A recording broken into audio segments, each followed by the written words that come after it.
ایک عورت کو چوتھی طلاق ہوئی اور اس نے 5ویں شادی کر لی، لیکن ایک لمبے عرصے تک 5ویں طلاق نہ ہوئی تو اڑوس پڑوس اور سہیلیوں کو بڑی حیرانگی ہوئی۔ انہوں نے وجہ جاننے کی کوشش میں خاتون سے سوال کیا، بہن کیا وجہ بنی کہ آپ کو 4 طلاقیں تو جلدی جلدی ہو گئیں، لیکن اب 5ویں بار آپ نے ایک لمبا عرصہ گزر کیا، کوئی طلاق نہیں لی؟ خاتون نے جواب دیا، پہلا شوہر ہر بات پر ٹوکتا تھا، میرا گزر نہیں ہوا اور میں نے طلاق لے لی۔ دوسری شادی کر لی، دوسرا شوہر ٹوکنے کے ساتھ ساتھ گالم گلوچ بھی کرتا تھا، میرا گزارا نہ ہوا تو میں نے دوسری طلاق لے لی۔ تیسری شادی کے بعد شوہر ایسا ملا کہ جو ٹوکتا بھی تھا، گالم گلوچ بھی کرتا اور مارتا بھی تھا، لہٰذا میں تنگ آ گئی اور تیسری طلاق لے لی۔ لیکن مجھے چوتھی شادی بھی راس نہ آئی، کیونکہ چوتھا شوہر ٹوکتا بھی تھا، گالم گلوچ بھی کرتا، مارتا اور گھر سے بھی نکال دیتا تھا۔ میں نے اس سے جان چھڑائی اور چوتھی طلاق لے لی۔ پھر گھر والوں نے میری 5ویں شادی کر دی۔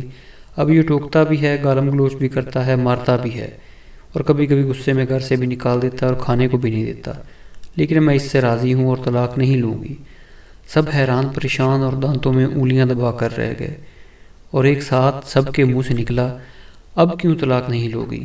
خاتون نے جواب دیا، پہلے سب تجربوں سے معلوم ہوا کہ ہر بار پہلے سے زیادہ ذلت، تکلیف اور دکھ ملے ہیں، اب اسی پر صبر کر لوں گی، یہ نہ ہو کہ اس کے بعد اس سے بھی برا شوہر ملے۔ عقل والوں کے لیے اس میں نشانیاں ہیں۔